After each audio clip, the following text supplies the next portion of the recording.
if you want to lose weight, it's eating. It's nothing else. Yeah. Yeah.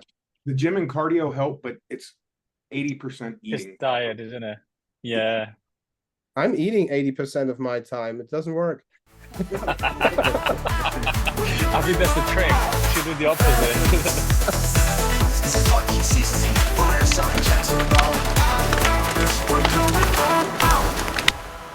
Hello, and thank you for joining our Fireside Chats with founders at the European Cardano community.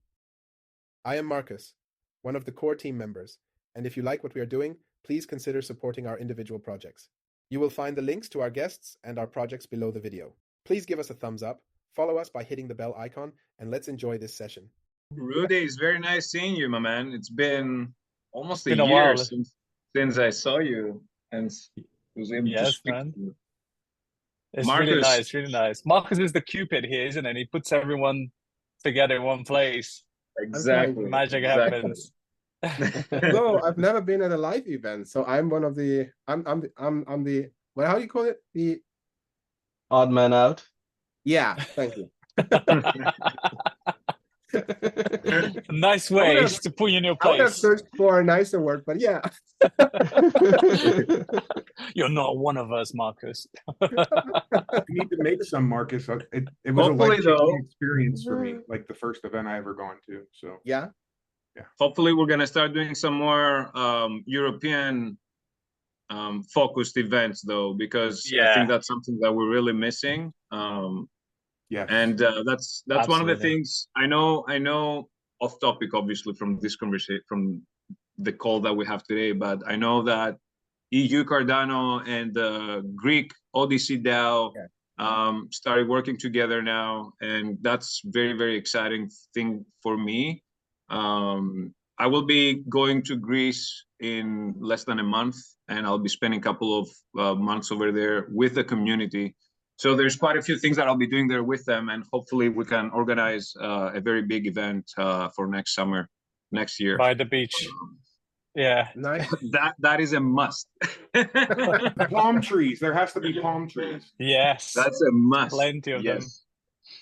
So yeah, that will be something that hopefully Marcus will be able to attend and even help organize, actually. But that's going to be a different conversation that we're going to have, Marcus. Yeah, absolutely. We didn't get funding though for the upcoming round, unfortunately. But we're going to work on that. We will start a little awareness campaign now. I prepared a post, and when I add it or pin it to our EU Cardano profile, I hope everybody of you will have a little say and mark it as a bit, because that's been the most of the reason why we didn't get funded, because our exposure apparently is too low. Even though when you read the reviews, they were amazing. I mean, I was really, I was reading them and I was calling my wife, "Hon, did you see that?" There was literally one review saying, "We already have a it's a bad word to say in Cardano, but a cult status of the Fireside chats, right?" And that's a huge compliment. Well, listen, I'd like to offer Cardano over coffee as a place for you to come next time during next round. We were 5 for 5. We had 5 presenters present their on Cardano over coffee, and all 5 of them passed. So please come by. We'll help spread the word as much as we can. Cool. Thank you, man. Really. I mean, you've been doing that all the time for free as well, right? August 15th will be 3 years. Yeah. Without any further... No funding. Zero funding. Yeah. It's all been...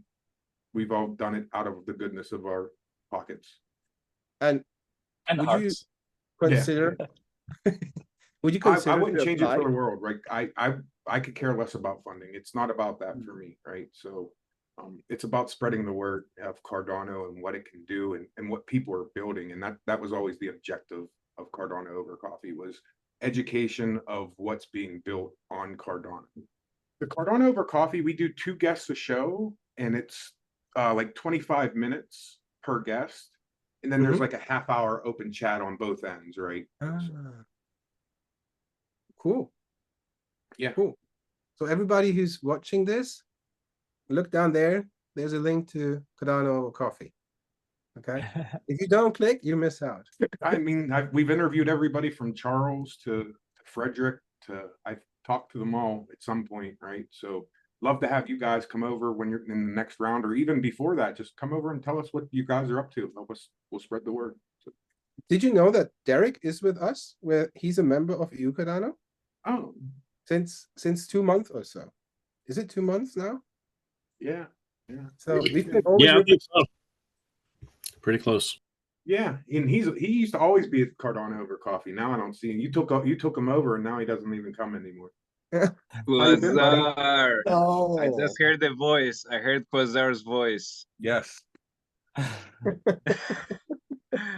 So happy to hear that voice To see again. your It's face, been a while. Quasar. so let's get it on. So we have our Catalyst mantra that we have changed to translate every line into a different language. And we don't have Davide today, who's the Italian guy in the room. So Marcus is taking my place as a German one. I can And do the Italian. you do the Italian? See? I do the French. I learned from Boaz how to pronounce it right. I pronounce it like, I don't know, 40 shows wrong. But yeah. And then we need somebody who's able to speak English. I don't know who that is. Not me. Can do the Greek part. Perfect. Someone forget the Portuguese language. No, we waited for you, Eduardo. Yeah, for me. Okay. Bienvenuto al esperimento. Le Oh, chose bienvenue. Camera. Slack documentation. Differ greatly between direction. Disoriented, overload, and inspire. Our goals: provide a Greek language, I don't understand, a lively environment for you to explore the highest potential de la colaboración humana. Our goal: provide a safe, a lively environment for you to explore the highest potential of human collaboration. You crushed it. Stupid. Sorry. That was wonderful, man. Awesome. Love it. We have another mantra that we created for European Cardano community, and I'm handing that one over to Derek tonight. I wrote it. I read it usually, but I would say this is to you, Derek. All right. The real mantra: keep your nodes up to date. Try to study or learn something new every day. Support and connect with community members for synergy and goals. Be inclusive, friendly, and wise with words, even in anger. Share information without destroying dreams, people, or their reputation. Thank you. Welcome to the Cardano community in Europe.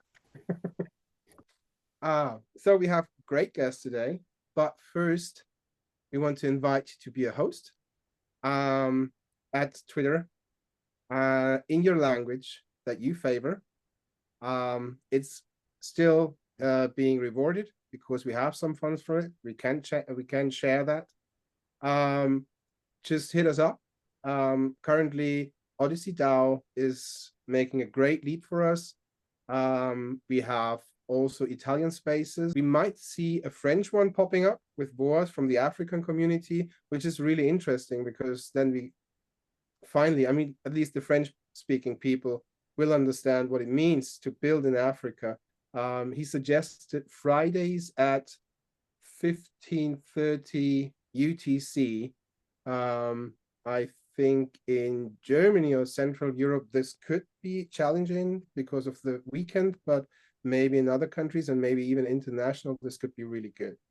Yeah, feel invited and join us. If whatever topic you have, we don't give boundaries, just be nice in a way that you don't be like really mean, but be critical, be open, be yourself. The guests today are, let me see, Zengate Global. Did you see that one coming? So quick. What? Hello, everyone. My name is Theodore, and I'm the head of operations for Zengate Global.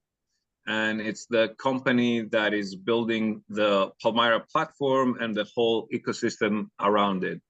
Now, you know, the Palmyra ecosystem, you know, one of our biggest focus actually is on the Palmyra commodities trading platform. This is the platform that we've built already, and we had our very first transaction live on stage back at Rare Evo last year. What essentially we're trying to do here is, you know, we're trying to aim and address a $2.5 trillion gap in trade access and also trade finance. Now, like I mentioned a bit earlier, the Palmyra ecosystem consists of three pillars. We have the Palmyra platform, we have the Palm economy, and we also have the decentralized business development side of things, aka Palm DAO.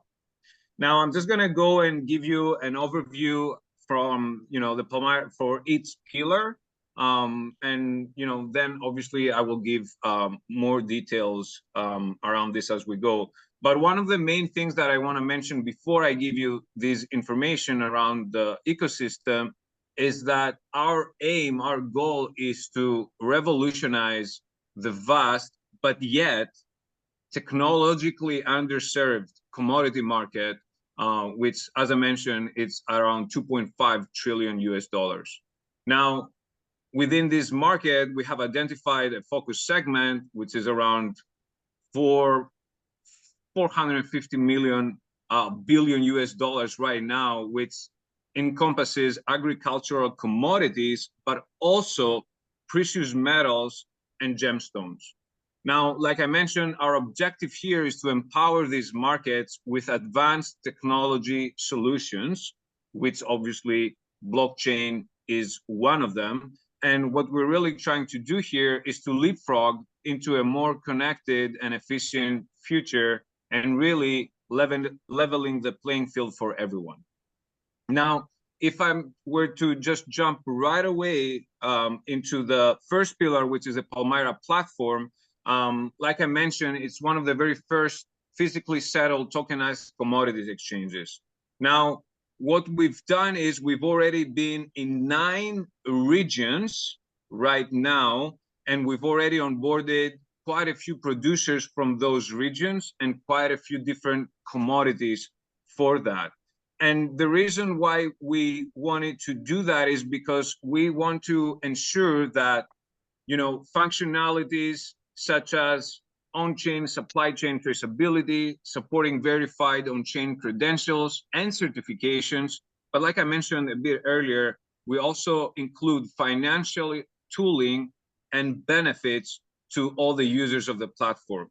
Now, one of the things that I really have to, you know, mention here is that the platform and the way that we've built the platform is in a way that the users do not have to know or understand anything about blockchain technology, NFTs, tokenization, RWAs.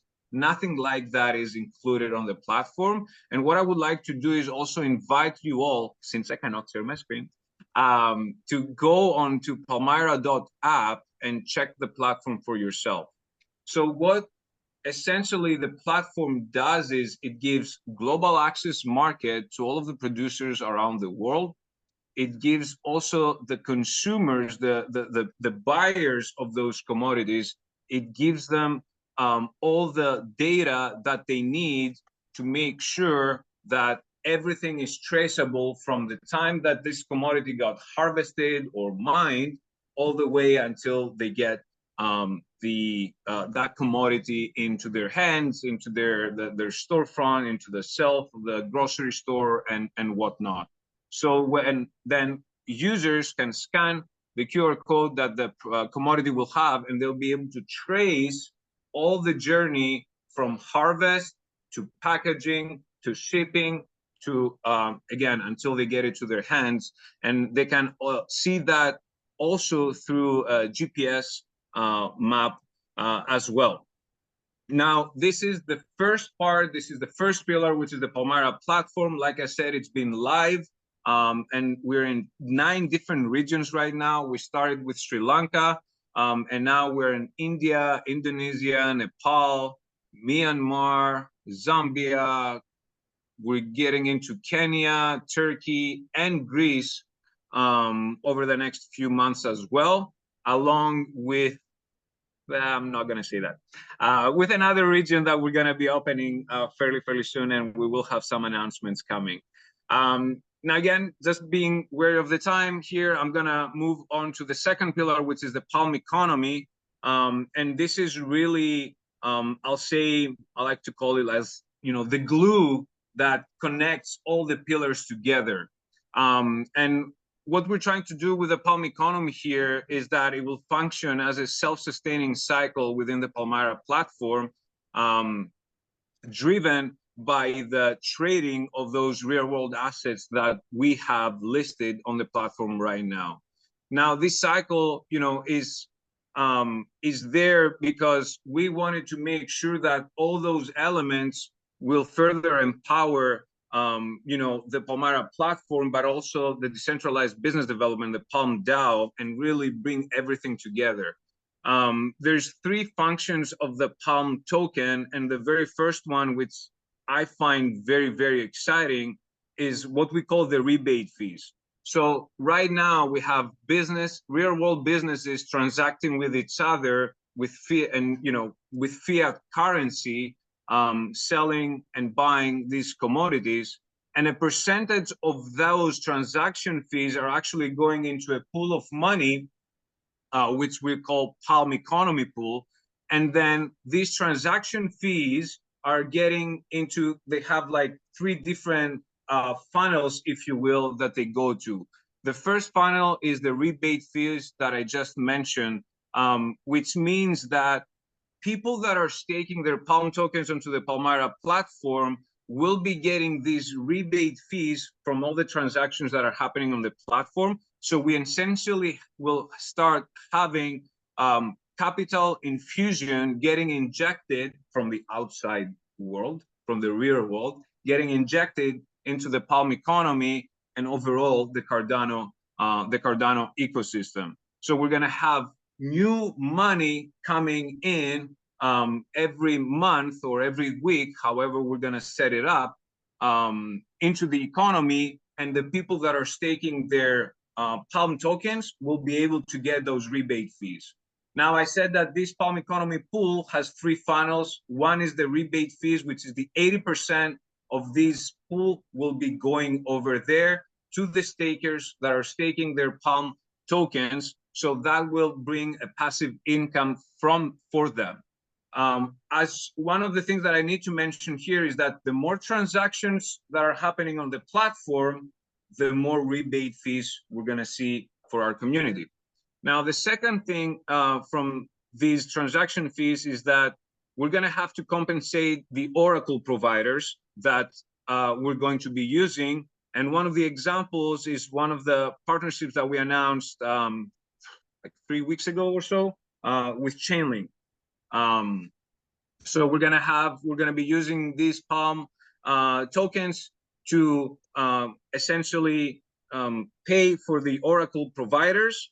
And I mentioned Chainlink, but there's also going to be more Oracle providers that we're going to be using, because as you understand, we're going to need oracles for a lot of different things. And I mentioned that because we're also, you know, we obviously have Cardano oracles. We also have Ergo oracles that we can use. And we're already in discussions with quite a few projects from that end.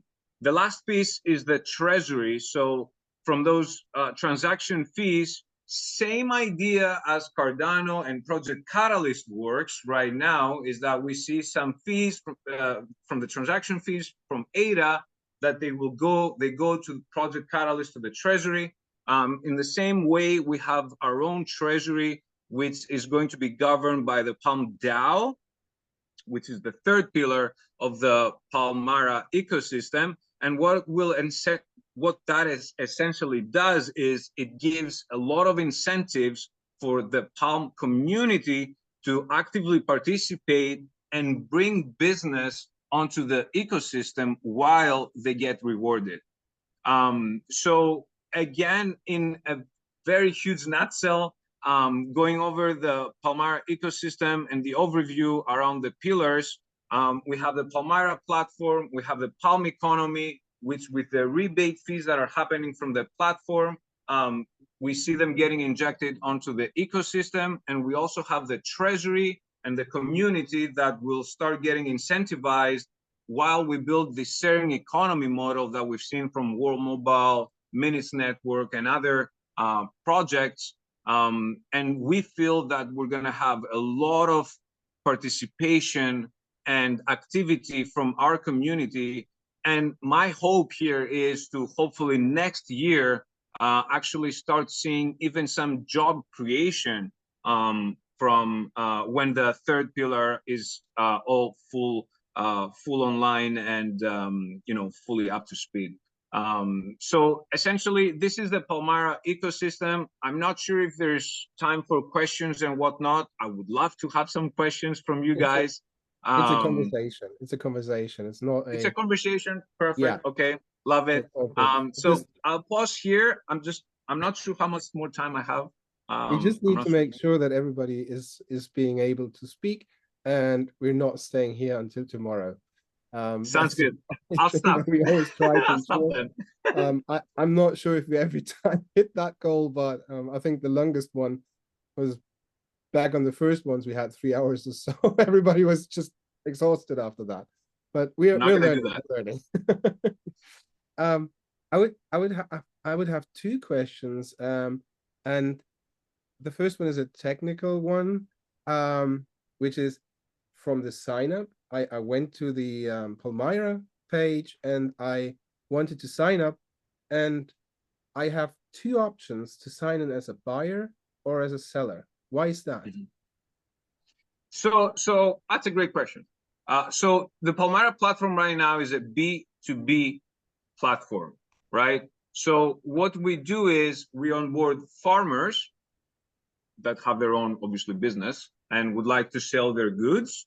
And at the same time, for the buyer side of things, as you understand, we will need to onboard people to buy those goods from those farmers. So this is where you will see, are you a buyer? Such as, do you have your own business that, for example, do you have your own tea shop and you would like to source some specialty tea from our platform? You can, get on board and purchase tea for your business. Do you have a business in Germany that brings in olive oil from Greece and then sells it to the local community? These are the kind of businesses onto the buyer side of things that you would see, or even way bigger corporations, such as from the International Trading Center, for example, or different commodity agencies that could sign up and start purchasing their commodities through the platform. Cool. So with that strict separation, you want to prevent that somebody just goes on the platform to trade back and forth and take the margins. Yeah, I mean, so this is a totally different. What you're talking about is more on like either like future contracts and other type of like trading on the commodity side of things. We're talking about physical commodities being shipped, and bought or sold onto the platform. Your question is more onto the financial side of things, which is something that we're building as well. And we will see that around Q4 of 2024 or Q1 of 2025 coming online. And this is going to be the Trade DeFi platform, where this is where you will see future contract, for example, or tokenized warehouse receipts that other people will be able, for example, a producer will be able to tokenize a warehouse receipt onto the blockchain and be able to come to the DeFi protocol, such as, I'm just throwing names right now. liquid, for example. And from what we've seen so far in the Cardano ecosystem through Fluid tokens, and I'm using examples that we already have. You know, I take my NFT through Fluid tokens, I put it as a collateral, and then I can take some funds, go do whatever I want, come back and pay off with an interest. Right. Now we can see that with actual warehouse receipts, with collateral backed in a warehouse.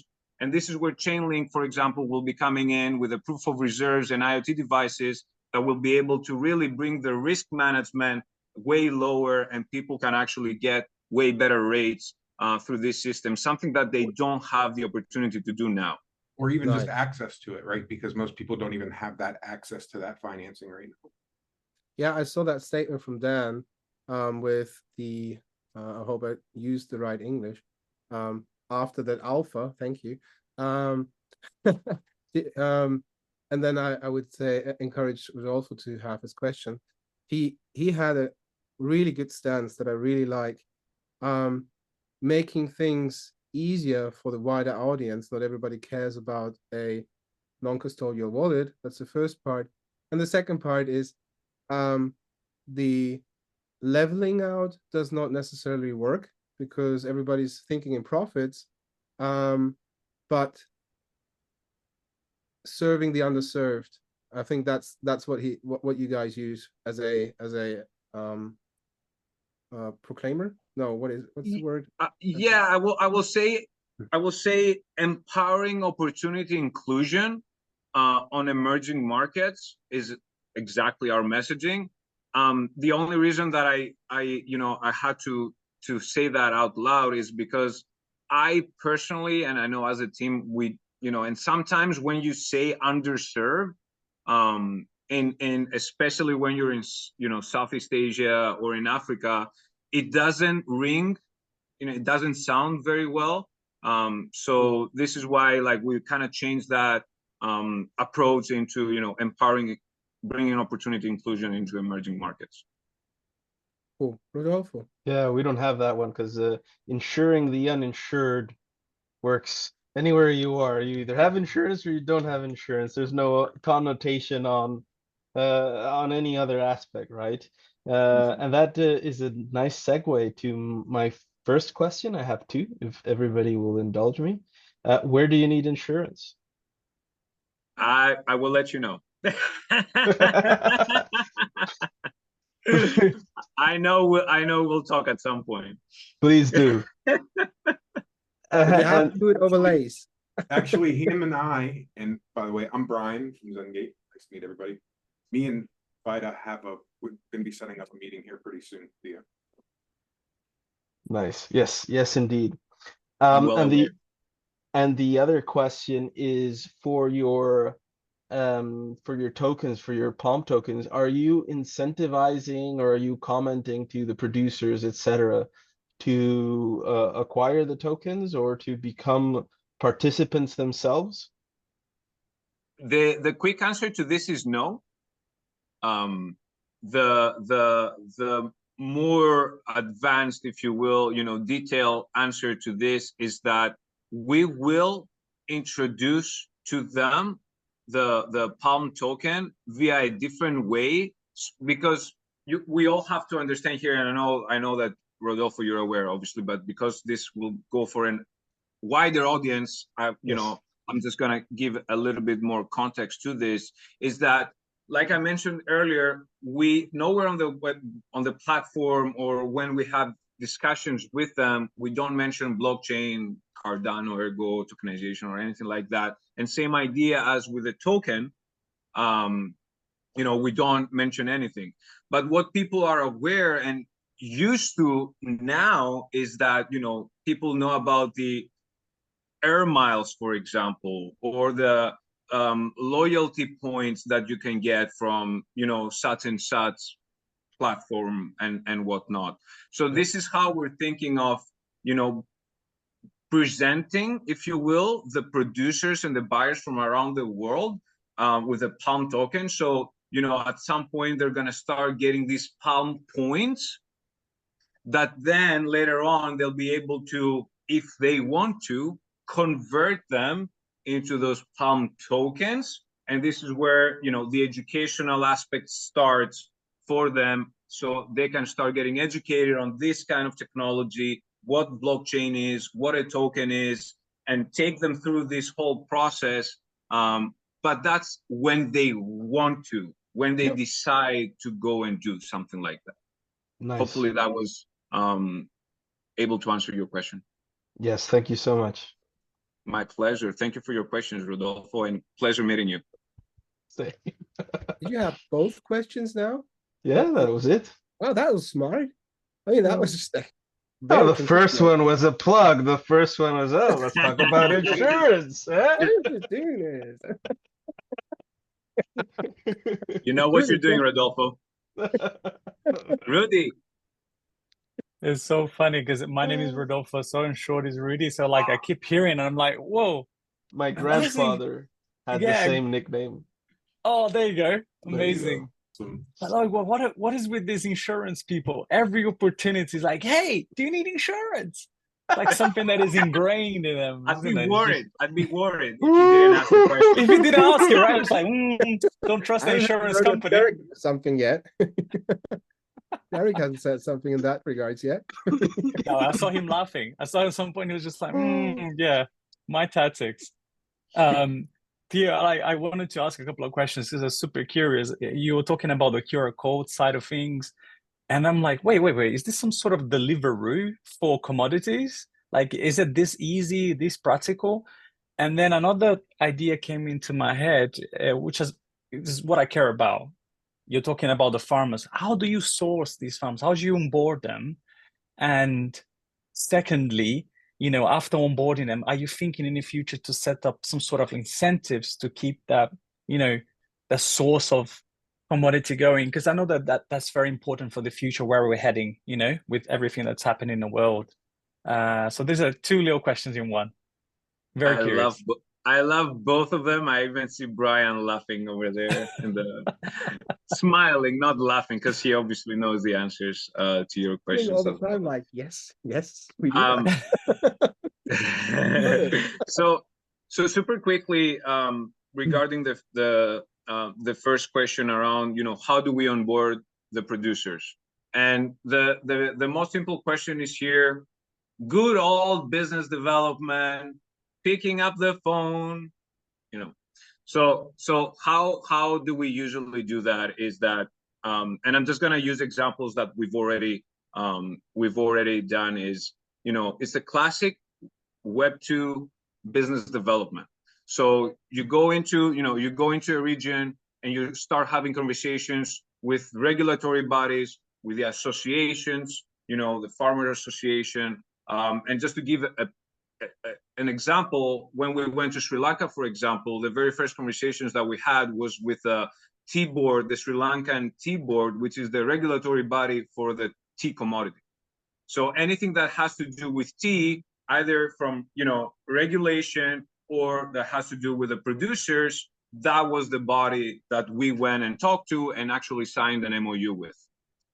So right after that, for the past 2.5 years, we're actually in Sri Lanka, and this is why I can use, you know, quite a few examples over there that for things that we've done, is that we first of all, we have people on the ground working. So locals in Sri Lanka, we have an office, we have an entity, locals working there, and talking with regulators and producers as well. So that's step number one. Step number two is we did a lot of workshops with government officials and producers as well, just so we needed to identify what are their issues, what are the hurdles that they have, because, you know, the issues that a tea farmer in Sri Lanka is facing might not be the same issues as a coconut farmer, you know, in whatever else. Same idea, or a mango farmer in Brazil, right? Or a macadamia producer in Paraguay, for example. So we needed to really identify what their problems were, and then we needed to present them with the solutions that we've had, and made sure that, you know, they apply to them. So it's a classic business development approach. Same idea now. For example, I'm going to Greece in less than a month. I already have so many meetings set up with producers, with associations of producers, and at the same time with regulatory bodies as well, and port authorities. So you really have to just go and do all that business development that any other Web2 company would do in that sense. With that being said, though, this is where the community is coming in, and I mentioned that briefly on the Palm DAO side of things, which is the decentralized business development and the sharing economy model that we start building for the community to A, have the right incentives, B, have the right tools, C, have the right education to go and do that themselves in the regions that they already are, right? Because we've throughout these past like 2 years that we've been building this project, you can't imagine how many people have reached out saying, hey, Theo, this is where I live. I know these farmers, right? What can I do to bring them on board? So this is where you got to make sure that you have the right incentives for the people to do that. You need to have the right education and the right tools for them. So that's what we're building, and this is where the third pillar of the Palm DAO is coming in, and we're going to start bringing a lot of information around this actually over the next months, even when we're going to be at Rare Evo. So that's the first question. Going to the second question now, and that was, you onboard the producer. What are the incentives for them, right?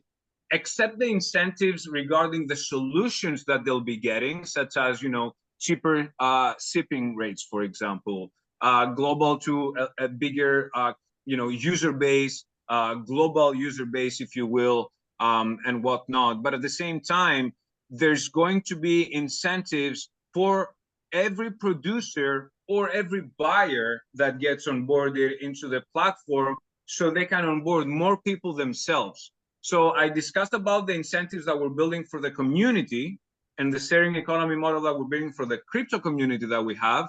But in the same sense, we're building the same thing for the producers and for the buyers that are come on board.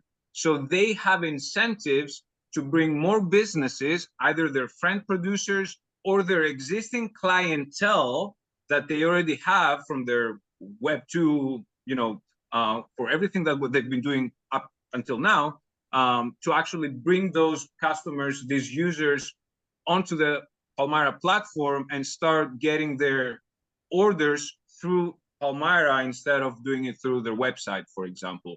And I can't give out more details right now, but over the next couple of months, we will have a lot of information around this. And again, it's going to happen in a way that it's seamless. But there's going to be NFTs. So as soon as a buyer or a producer, same idea as Marcus mentioned earlier, I go to palmyra.app, I have a buyer, I have a seller choice. And as soon as I create my account, there's going to be a DID. There's also going to be an NFT attached to that DID, which is coming later. We don't have that right now.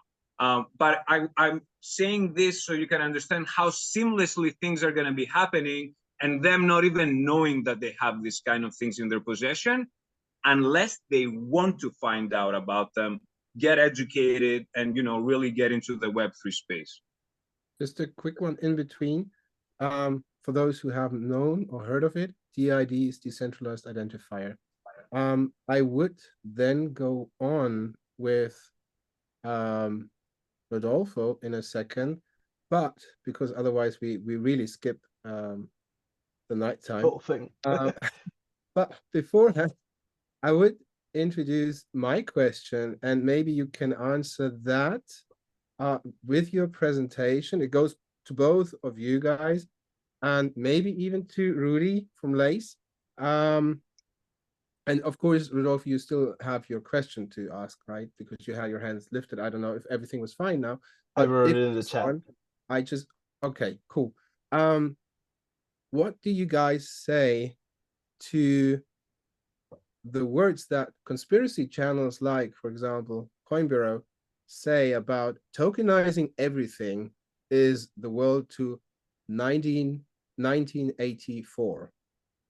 So with that, I pass on to Fida, and I know I'd you're gonna love get to into answer that conversation in a question. second. So there's, And thank you, Fida. I don't want to say that the technology is just technology. It's neither good or bad.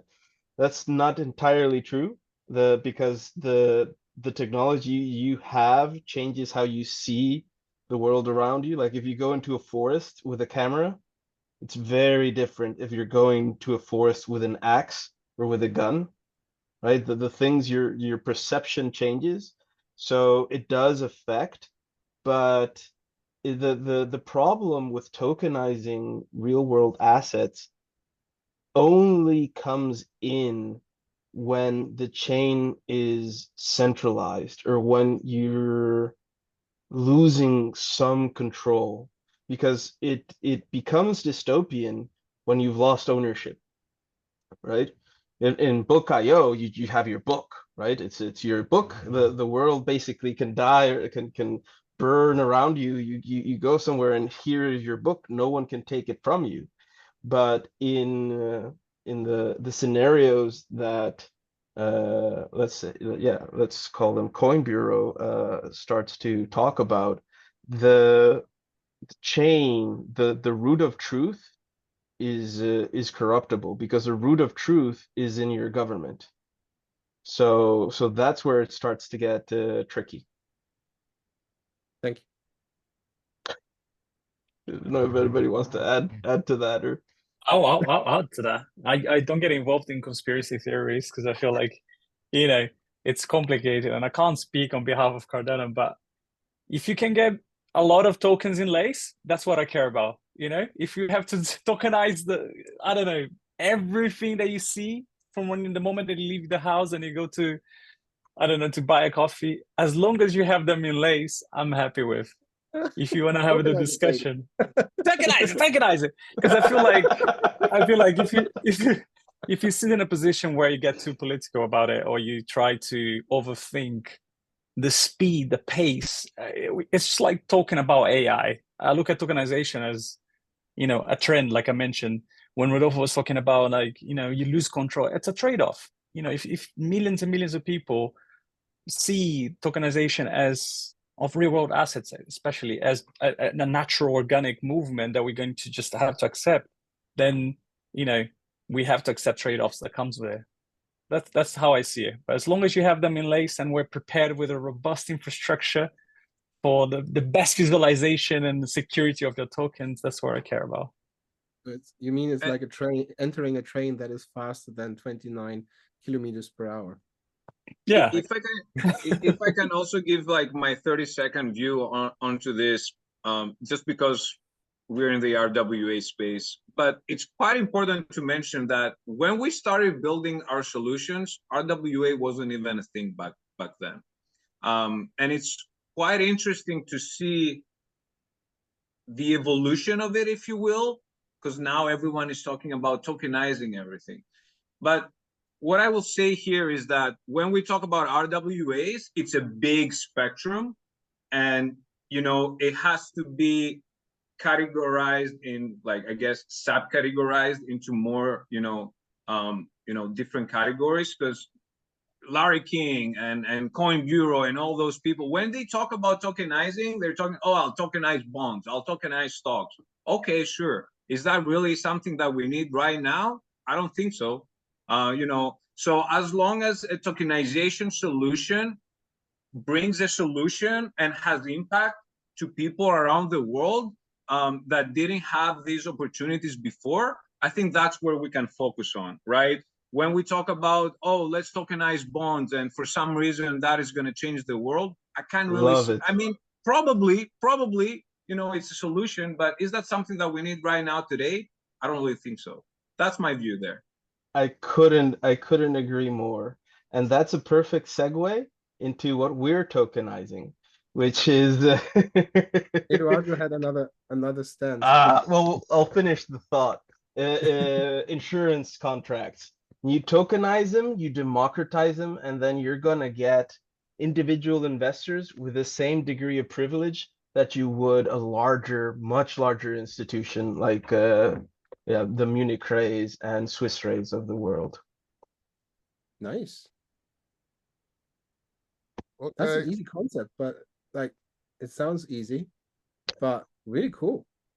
Sorry, Eduardo. Sorry. No, my question, it's for Theodoros. I like the project. And my question is about if they thinking to put the platform in the native language, because the best way I think Yes. the best Yes, way sir. We would love that. because when I thinking about the farms, usually they don't have many control of language and these kind of things. And in certain way, we forget that many people don't speak English, and the best and maybe the faster way to invite the other farmers and the inclusion, it's to put in the native language. Yes, sir. I totally agree with you.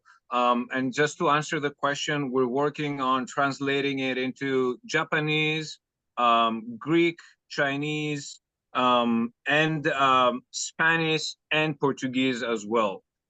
These are like our focus right now, and the more obviously, the more regions and suggestions we get, we will start implementing those as well.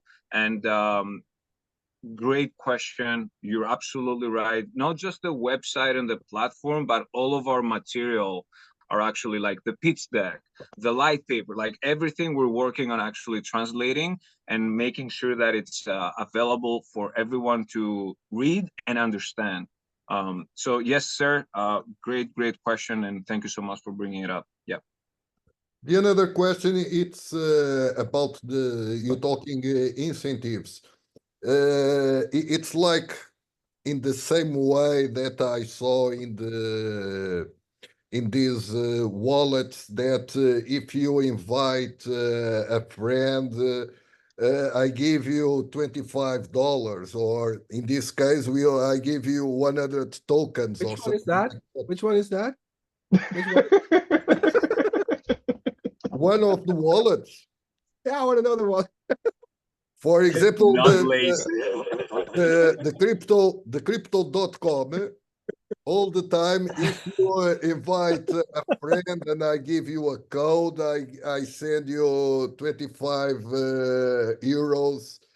I say close them. Yeah. Close them off. That's What why I will Lace has the ring as a logo, the wallet to rule them all, right? what I will say to this, Mr. Eduardo, is that yes and no at the same time. So what you're suggesting is an affiliation link, really. Like this is like affiliation marketing, and that's step number one that we're going to be implementing over the next couple of months. But as soon as we start rolling Palm DAO, and I kind of mentioned through some alpha there about some NFTs that they're going to be there. It's all going to again start happening way more automatically and in a way that it keeps, so it's not a one-off thing. So okay, I'll give some information here. I'll give some alpha here.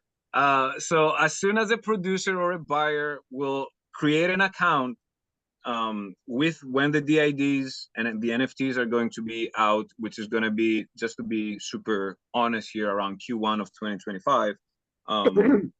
Any producer or buyer or user that you will be onboarding onto the platform, and that could be as a member of the community, it could be as a buyer, it could be as a producer, you will be getting a cut of every transaction that these people will be making. So you will be essentially building a portfolio, if you will, for all those people that you onboarded, and you will be taking a cut of each transaction that they make. Everything will be happening automatically. So again, this is not a, hey, here's a $25 coupon. If you use my link, there's going to be a lot more into this. So if you, with the crypto.com example that you brought up, you use my link, you'll get the $25, I'll get the $25, but for every transaction that you will be doing on crypto.com, I'll be getting a cut. Let's have both Rudies talk for a while, because otherwise we really get out of time. And then please we can feel free to message me, feel free to email me, feel free, like I would love to, if you have more questions, I'm more than happy to take them off this call as well. Because I'm aware of everybody else's time as well. I don't want to be the only one talking. The project is very interesting, so it's well worth it.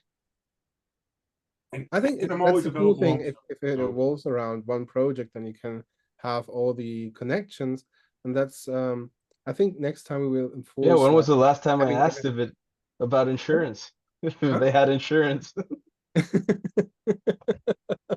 You got to go deeper with that anyway. Everybody who's watching that video, you got to be here, because the chat is going crazy. Everybody's connecting at the moment. Like, hey, let's meet there. Let's do this. That's great. That's what we're here for. So, Rudy 1, Rudy 2. Rofi, you got it now? No, that's not everything what you do with Fida. Go a bit more into detail. Oh, of course. I'll do a little bit of a different take, since we're already in this conversational flow. I'll not present anything or have much to say. But last moment I injected, I was talking about tokenizing insurance contracts and then democratizing the whole process that way. So that's kind of the key insight that we also saw, right? What happens when you take insurance and bring it, like the process of insurance, you bring it on chain? Like what wins do you get? There's actually 3 huge wins we found out. And oddly enough, you wouldn't think this is still happening, but the first one is transparency. In the reinsurance world, every once in a while, there seems to be some scandal. Last year, it was like a $4 billion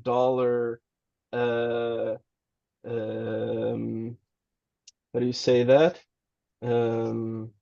Scandal between a reinsurance startup and a Chinese bank, that the reinsurer said they had I think it was 4 billion in banknotes. The bank confirmed them, the money just wasn't there. So that's the first thing that becomes impossible. You go to Fida, and you go to well, you don't go to Fida, you go to Cardano, you see all the collateral that's there, and you see it, it's all there, it's verified, don't trust, right? That's the first win. And it's a huge win for regulators. As it stands right now, for reinsurance, where we are, regulators just basically have to trust the reinsurers. Like, you go and say, well, let me do your analysis, do your models, and prove to me that you have enough capital for a 1 in a 200-year event. And it's like, well, but you're asking, like, there's a little bit of a conflict of interest here. Why are you asking the reinsurers if they have enough money, right? They're obviously going to say yes. They have no other incentive but to say yes. So we're fixing and aligning incentives and transparency. The other one, just for one second, there might be people watching this who have no idea how the insurance model with the reinsurance works. So maybe you can give a little quick wrap up. Brian wants to explain it. Hmm? Oh, you're one of them. Okay. You're in It's quite the opposite. I'm trying to get you to explain it so I understand it better. Okay. So let's take a full step back. Insurance, right, is as everybody knows it, is like you go to the shop down the street, you go, and this is the title for my car, this is how I drive, I want you to insure it. I want $1 million in case I blow up my car or I hurt someone, right? That's an insurance company. They're responsible of giving you assistance, like roadside assistance or follow-ups if something does happen. They pay your claim. They handle the stuff with the police. And that's what everybody knows as insurance. What happens when you are that person, you are that shop, and you get 30 people, right? So now you would need to have $30 million, right, to cover the collateral for all of this. So eventually, these people, like an insurance firm, just large or small, needs to get insured themselves, right? They need to go and say, wait, well, if actually I have an accident and I have the 30 people in my neighborhood, and then there's a, what do you call it? Bumper, like when a 5-person crash, How up? a pileup, right? If you get a pileup now of 5 cars, then you wouldn't have the solvency, you wouldn't be able to do it. So the insurance companies then go to reinsurance companies, right? And then you could think about like a chain, right? So the reinsurance company insures the insurance companies. If that makes any sense. And now the insurance company goes and says, okay, so I want to make a treaty with you. I am now going to I'm going to give you, let's say it's forget the term, but well, it doesn't matter because I'm explaining it anyway. But it's a follow on. So you have your 30 clients, right? You put in the 2 million you have. I put the other 28, right? And we share the premiums that we're gonna get. So whenever there's a claim, right? I don't care who of the 30 people was, right? What I see is that of the 2 million you put, you're paying 10%, and then I also pay my 10% from my 28 million. So you pay 200K and I pay 2.8 million for this accident, for this event, right? And that's how it mostly works out, right? And that's where Fida is in helping small insurance companies or large insurance companies find capital and then decentralize or crowdsource the raising of that capital, right? Does that mean if somebody who's normally uninsurable would have a chance now? Not because of that mechanism, but yes, well, this is some of the things we're working on, right? The end goal is to close the protection gap. So right now, I think Financial Times last year reported that just the gap of contracts that are uninsured is $10 trillion. So there's $10 trillion left on the table because the system is way too inefficient and very oligopolic. Is that a word? Very much an Yeah. oligopoly. Yes. Very much an oligopoly, and they just won't deal with things that are too new or of very high risk, including natural catastrophe insurance, which is something we dearly want to address. We're in baby steps. We will get there eventually, but yes, we do want to. The ultimate goal is to close the protection gap and help everybody help themselves in a way, because once it's decentralized, we're actually all just supporting each other and doing what insurance is best at, or when it is in its best state does. It's allow you to get on with your life, right? To drive from A to B without having to worry, right? It's like, oh my God, what happens if somebody hits me, or like I need to work? What happens if I trip and fall, or all these things? The idea of insurance is that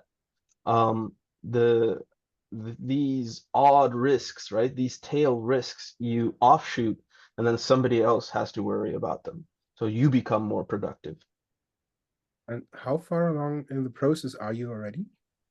That is a great question. We have, I think, is 80% of all the transactions we will need to record on testnet already.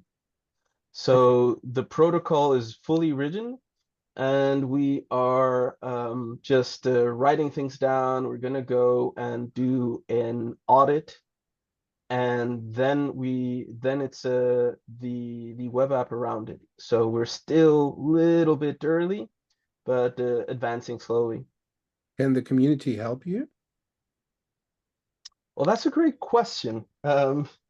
One thing we want to do, we unfortunately just barely missed funding this round, but one thing we want to do is bring up a DAO, bring up an ecosystem, and we're going to do an NFT mint for Fida founders that's going to have multiple utility points, including the ability to set up funds, to be able to take first pick, to participate in the testnet of this as it's building out.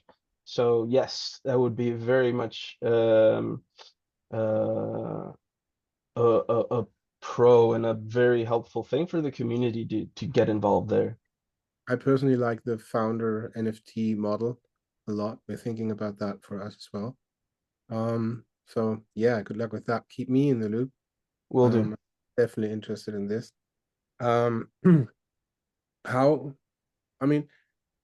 think there is one particular thing that is incredibly different between the US view on insurance and the European view on insurance, where we, particularly in Germany, and I think you're in the Netherlands currently, right? You have a similar system, I think. For us, insurance is mandatory, so we have to pay insurance, but you actually cannot really lose insurance as well.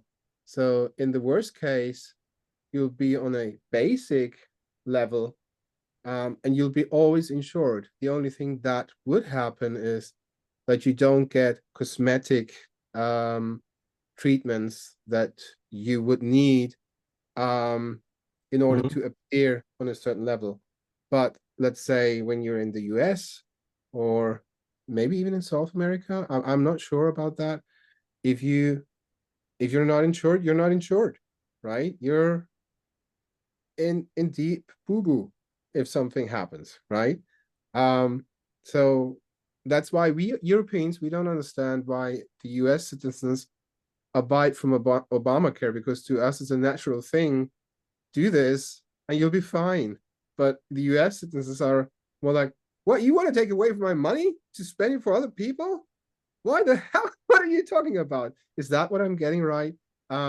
So maybe you can bridge the gap here. I come from that side of the Atlantic, and it just so happens twice I needed life-saving surgery, and both times I was uninsured. So it's, yes, like it was in between gaps or something. And one of the times I was actually staying in the US.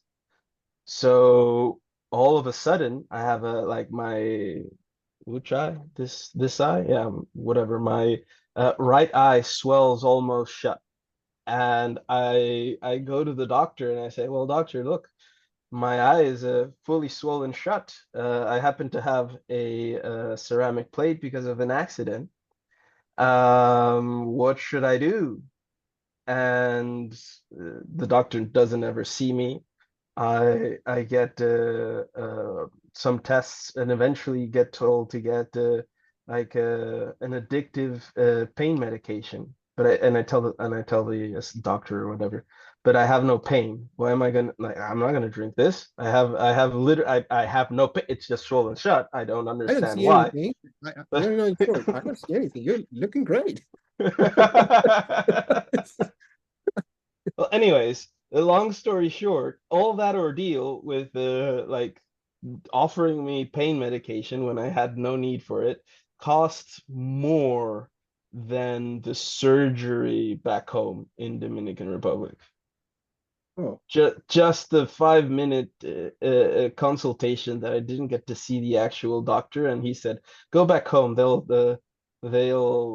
go check with them what they say," and that costs more than the actual surgery. So it's a insurance lack of insurance, or an insurance ecosystem that is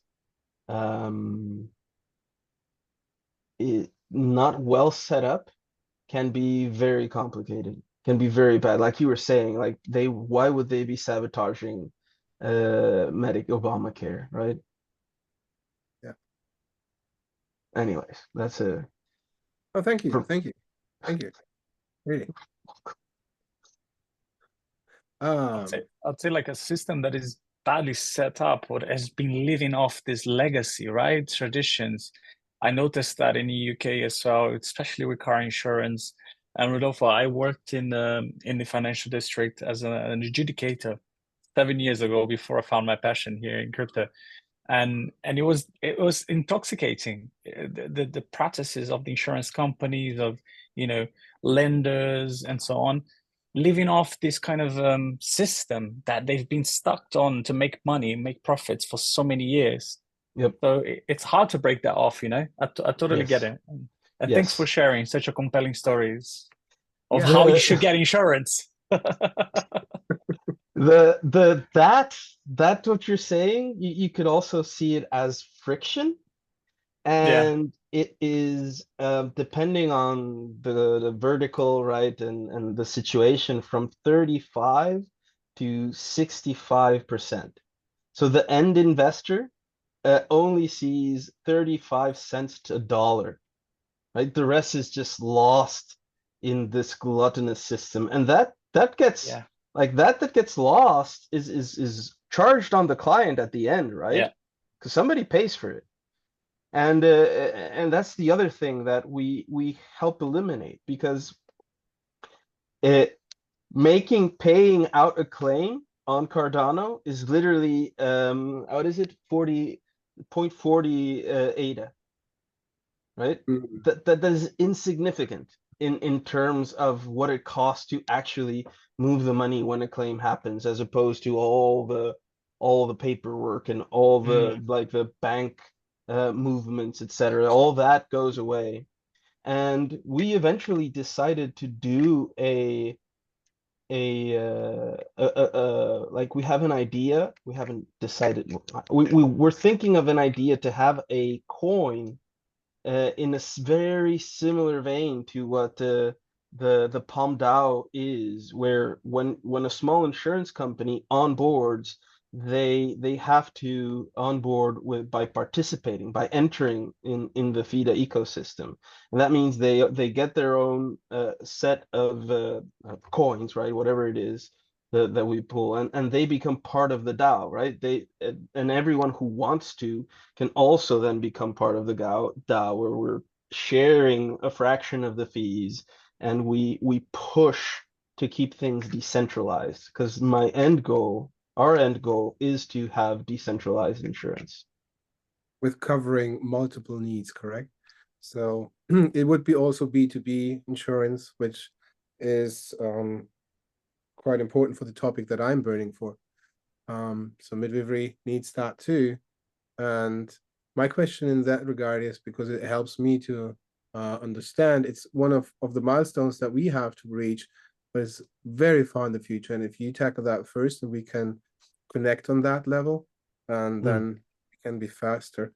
Is it hard to, I mean, it's hard to build that for sure, but from a regulatory part, I mean, every country is different in their restrictions. Yes. You cannot just create an insurance. How or can you? I don't know. It depends, and our model will allow us to be very flexible. So we will be able to register as a reinsurance broker, for example, in Dubai. We can, if it's, for example, ADA for ADA, then it doesn't actually require registration, because it's not, unfortunately for them, it's not considered a currency, ADA. So right, that's okay, as you wish. But also there's a just from the decentralization point itself, and don't, I'm not a lawyer, and we haven't had this like in-depth process, but in Germany, I do know that because we are facilitating the protocol for people, like individuals, to insure themselves, it doesn't qualify as an insurance company. It qualifies as just the protocol, and then the people are in their sovereign agreement to place the collateral to help each other. It depends. On I can speak for BaFin point. It's the financial authority in Germany, for people that don't know. If you put that out 100% decentralized, so you're not relying on a centralized server that processes any transaction. I mean, literally any transaction, just even sending out the time. If any of your contracts would rely on that, you had to report to the BaFin. So that's the level of what I know, because I was thinking of something that I was what was easy to code, but then I saw the regulation part and I said, okay, would have to entirely decentralize it, and that's going to be hard. So I left that one out, focusing on other things. So that's a pitfall that you definitely have to mark in red. If there's anything on a centralized server that requires a routine, it might be just a cron job. If that's there, you're BaFin regulated. If there's any financial transaction that is recurring, or somebody would expect something to happen in the future, obligation in that case. So that's where you have to be really careful. Don't quote me on that 100%. I studied law, but I didn't finish it. We're fully decentralized. Huh? Sorry? We're fully decentralized. Okay, cool. So everything on that one should be fine then, right? And if there's ever something that needs to be on a cron job, there's always nodes that founding NFT holders could run. Cool. For example. Perfect. Nice. But then they would be. Oh well, maybe then they have to register as a processor of something. Yeah, you have to. That'll be interesting. Yeah, that's the thing between Cardano and Ethereum, because Cardano is 100% non-custodial, right? If you stake Ethereum, you need to be you are in the financial part. You are a what is it? A makler? Is makler a trader? No, it's a account. What is the English word for makler? Agent. Yes. Financial agent. Right. So that's one of the core things that I found so intriguing on Cardano is, if you're a stake pool operator, you're a stake pool operator. You don't. That's it. You don't hold anyone's funds. Exactly. But once you hold somebody's funds, like custodial stakings, yes, you better think about it. Right. Yep. Awesome. Speaking well, that's about it. Custody. Rudy from Lace. You're not. There you go. Oh, that was a bad one. You're the one behind bars, remember? You're the one that's in custody here. You got the ring. I got the ring. But I won't keep you in custody from my chat. I was more interested to hear all about you guys, and I just wanted to give like a little summary where we are with Lace, because Marcus, when you got in touch with me, I was working on this not so big release of Lace, the latest one, the 1.13, and I was having a chat with the leadership team, and they were like, "Rudy, we're launching wallet after wallet, not launching, like releasing update after update. We need to do like a little checkpoint and tell our community why we're doing these things and why Lace is following this trajectory. You know, what's the context?" And then I thought about something very clickbait. Oh, we should tell them we want to be the #1 wallet in Cardano. And then you start working on a copy. You know, I wanted to share you the blog post that I wrote for 1.13 with you guys. But then from the initial plan to all the layers of legal that you have to go through, no, you can't say that you're the #1 wallet in Cardano, you know, to the end result, I look at the piece of the article, the blog, and I think, okay, that's the gist of what I wanted to say, right? Did it end up with real Lace? Well, it was like the journey, an ambitious journey to be the #1 wallet experience in Cardano. It was hard. It was hard. That was the compromise that I got with our lawyers. But that is an interesting point to mention to everyone, because I've been a community manager, marketing manager. I'm in touch with the community every day. And obviously, it's very easy. You put your hands up and you say, when this, when that, when mobile, when why don't you follow the stuff that Eternal does? Oh, I like everything that Nami does, and so on and so forth. Oh, look, Vesper, mobile, you haven't done that. But sometimes I think it's an oversight by the community as well. So you only think about the sad part of IAG. Oh, you're an IAG product, you need to deliver everything. But we go for a much more rigorous process when it comes to developing features. We have a very tight roadmap at the moment, and we need to get the features out of this roadmap as soon as possible so that we can work on the stuff that will bring Lace to a very competitive level. I feel like at the moment, you know, we should have had more users, and to get to the point where we're going to do a bit more acquisition and focus the marketing on that side, we need to make sure that our extension is robust. It has feature parity with the best wallets in our ecosystem. And for that, we have been releasing since the beginning of this year, basically one release a month. And we have made huge progress in the past 6 months because of that push. Hey guys, we're way behind where the community expected us to be.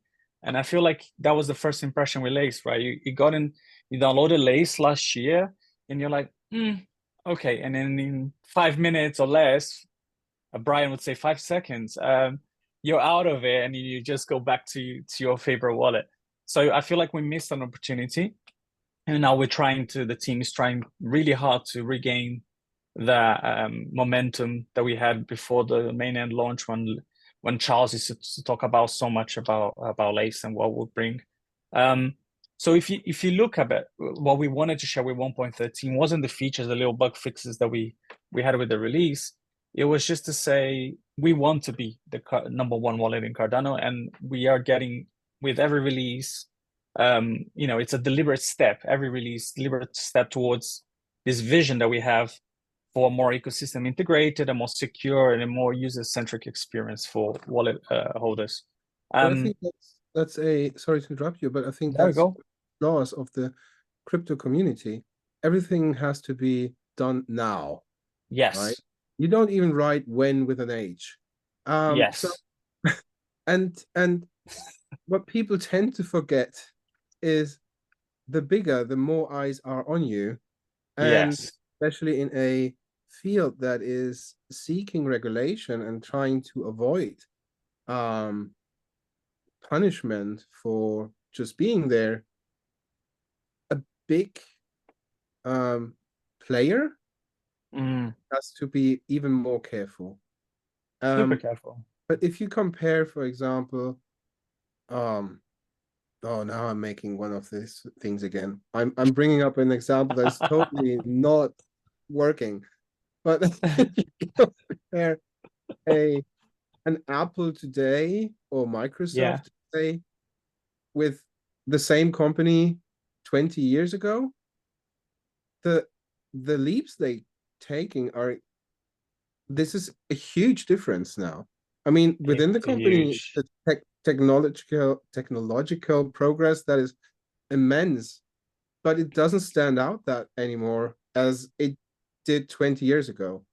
And I think that's the kind of impatience that is kind of unfair. But if we can learn something from that, is, and that's maybe where you could share information, is how to communicate these things in a way that they are compliant internally, and what processes have to be gone through, and why there are legal pitfalls. Maybe that's how young projects can learn to work and to understand as an investor in the Cardano ecosystem why some things are not fast, and not just from the scientific background, but from the real world touch points.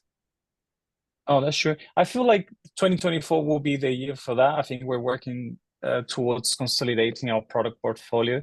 You think about Lace, but you have to think about Nami. You have to think about Daedalus, and I know that it's just like that kind of burden that you have hanging onto you, and you're like, you need to do something about it. And I'll give the example of Nami to touch on that point that you're talking about, the rigor, the strictness that a big company like IOG has to have with its products. Everyone, and like Nami had huge popularity being one of the first wallets, and every request from the community, yes, Alessandro, let's do it, and let's make it happen. And what you end up with years later is this code that is a huge mess, and you can't make bold claims to your community that you're the most secure wallet. You can't offer this ecosystem integrated kind of framework that I've been talking about. You can't, because you fix one thing, you break another. You fix that, you break another three. So the whole team has been working on improving the extension, the latest browser extension at the beginning of the year to give that feature parity. And at the same time, we're thinking, you know what, there will be a point where we have every feature that other Cardano wallets have. What do you have that makes Lace unique? And that's the second half of the year, Marcus. That's what we're working on now. And I would like to give a little taste. I just mentioned to you Daedalus, right? Now, there are people, a lot of users who use Daedalus out there. And the Lace team thinks that, there will be a time where we need to put Daedalus to rest.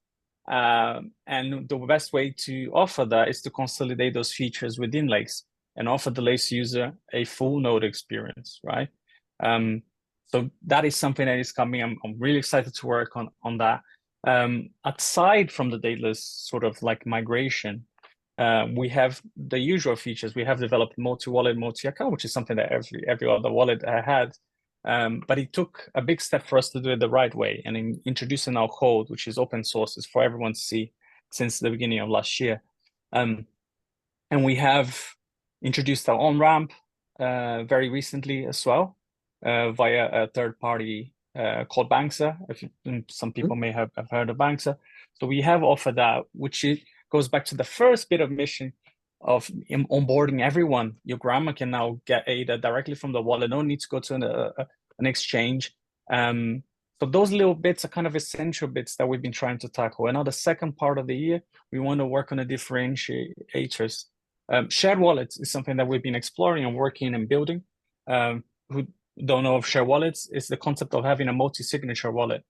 When Charles initially started talking about this feature, I started to think, oh, okay, if you work in the financial sector, when somebody dies, who takes care of that money? Who has the authority to do something? What happens to those funds? So you're trying to bring that kind of concept of reading the Web2 world of the things that will hold them back, and then bring it to Web3, but offering the same kind of utility. And shared wallets is a vision that is coming to fruition very soon because of that. And obviously a mobile wallet. I've been banging on about this, as a community manager all the time, the when mobile all the time. And we had working demos. Like last year when I met Ryan at an FTXLV, I was just like, yeah, we're working on this. I've seen the demo. And I had to stop everything because our leadership team said, no, you can't launch a mobile app if your browser extension doesn't offer multi-wallet, multi-account that every wallet out there offers. So now that we got that chunk of foundation, like essential features, we're working on what makes things a bit more exciting. And touching on the community thing that you mentioned, I try to channel all the feedback, positive and negative, into a positive way for all of the product teams, because I know these product managers, know the developers, the lead engineers, they're extremely hardworking people. They're really, really open-minded people. They want to do what the community is asking for.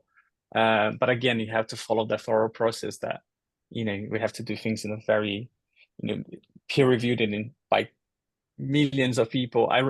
I've been working in projects where you're like 90% done, and then somebody says at the last minute, we need another audit on everything that you've been doing so far, because it's the name of IOG at stake here. So yeah, I try to channel that.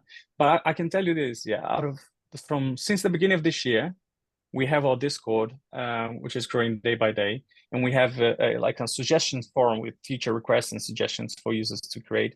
And I can tell you that from the top 12, we already delivered 4 features that the users have asked.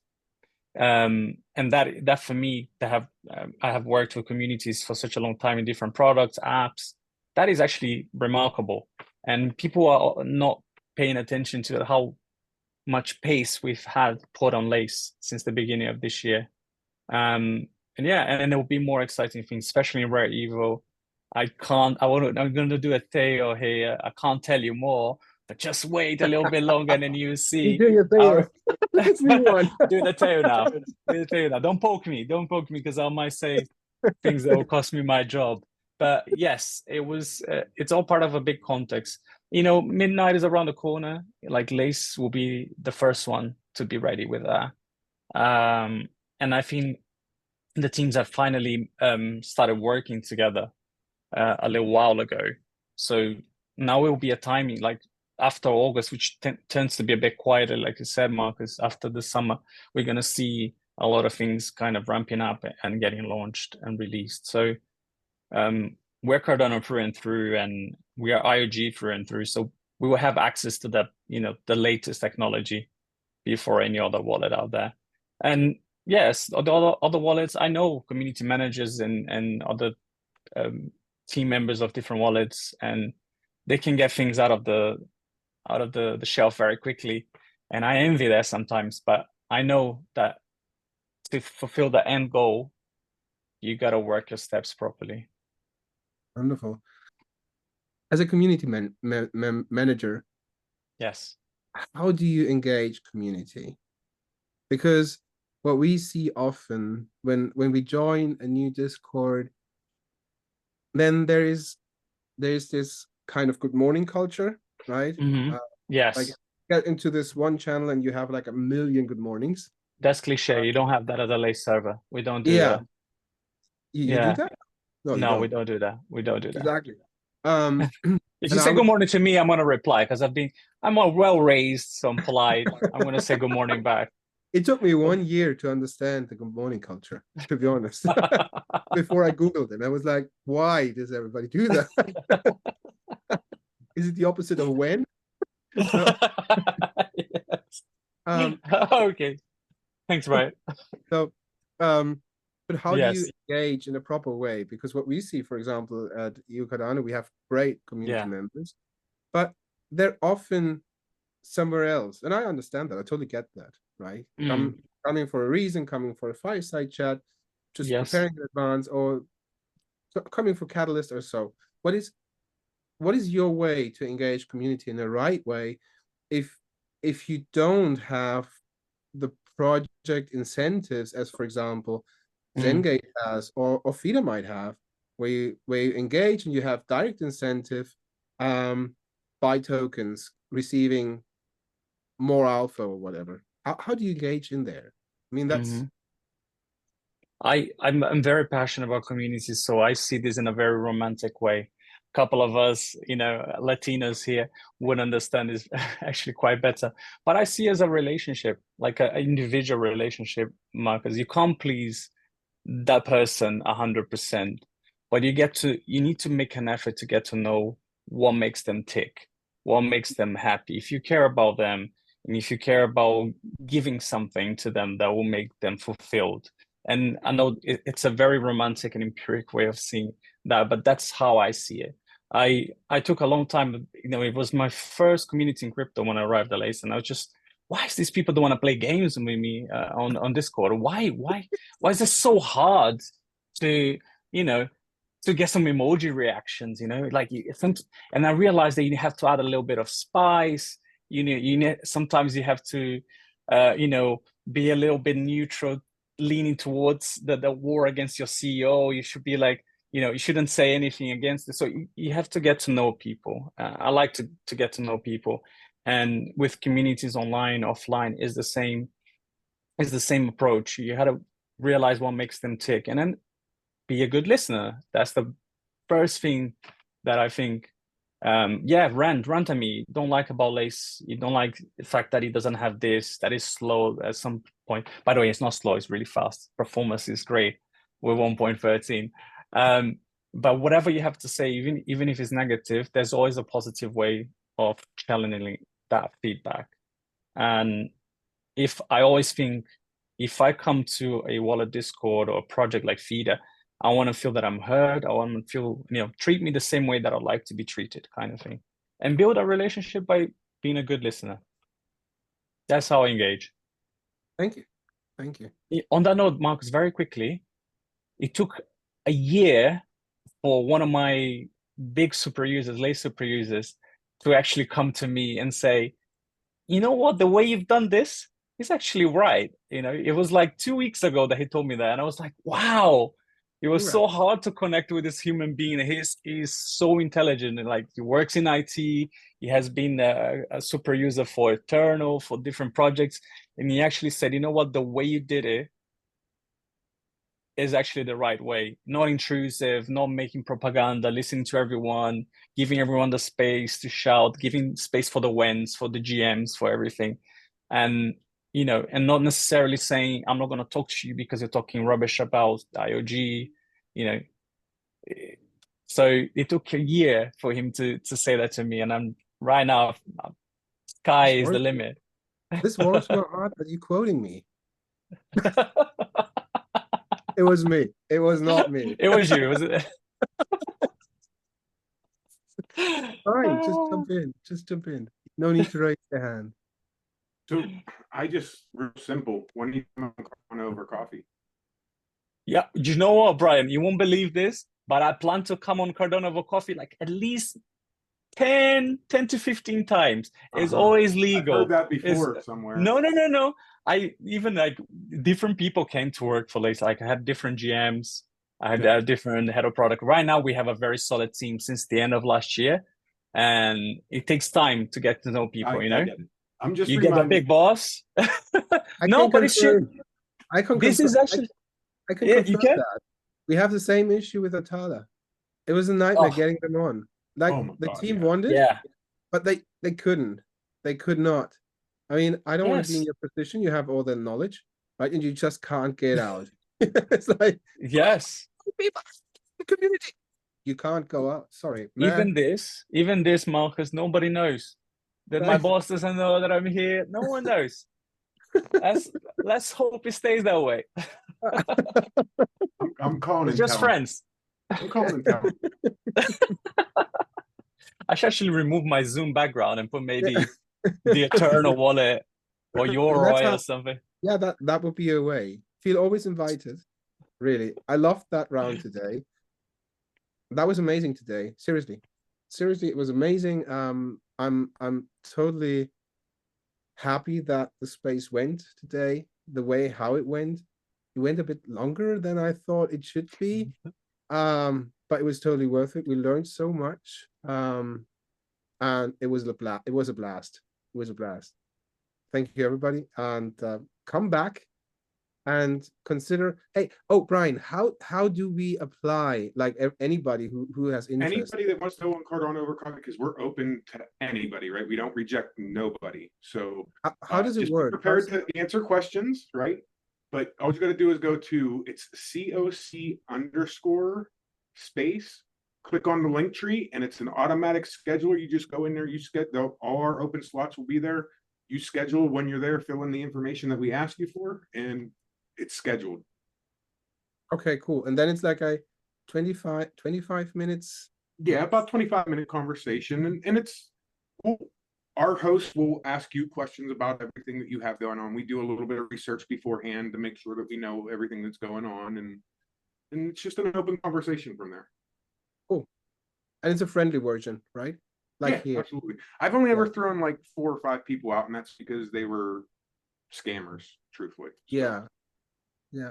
Because the reason why I'm asking is because for example, I as a founder, I always have issues with going into a space where I would get grilled or something like that. Because I'm unless you're giving me something that's so damn shady that I'm like, I've been in crypto for a while, you know what I mean? I'm going to try to understand what you're doing before I try to grill anybody, right? Like, because maybe I have a misunderstanding. I'm not the smartest person in the world. Maybe I don't understand what you're trying. So we don't try to grill anybody. I'm trying to make everybody feel comfortable, right? Like Lido does. Right. You got to Lido down. He grills everybody. even Lido's his own special case, though. Listen, I can't control that man. Like Lido Nation, he's all over the world, all over Africa. I just let him go. It's the point when he raises his voice, right? Like, it pitches up, and you know, oh fuck, now it's coming. Oh, different show. So guys, if you finish now, you gotta go to Twitter X and find Cardano over coffee. The link is below, and the other links of all the projects and speakers today, you'll find them below too. Consider supporting us, and thank you guys. See you in that conversation. Bye everybody. Bye, Bye, everybody. that was fun. Thank you. Great. That was super fun. Thanks, guys.